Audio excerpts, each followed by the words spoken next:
প্রবল ইচ্ছাশক্তি থাকলে যে অনেক কিছু করা যায় তা আমরা এই ভিডিও দেখলে সহজেই অনুমান করতে পারি। ছোট্ট দরিদ্র অভাবী এই শিশুটি একটু কালি এবং একটু আখরে তার নিপুণ প্রচেষ্টার মাধ্যমে এই পবিত্র কোরআনের আয়াত একটি কাঠের খণ্ডে লিখে রেখেছেন এবং লিখতে সক্ষম হয়েছেন।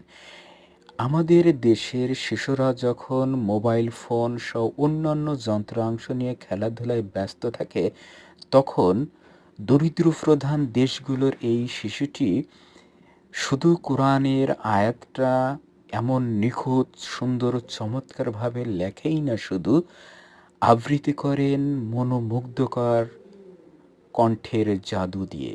যদিও কপিরাইটের কারণে সেই কোরআন তেলাওয়াত আমি আপনাদের সামনে উপস্থাপন করতে পারলাম না। এমন সুন্দর ছেলেটির জন্য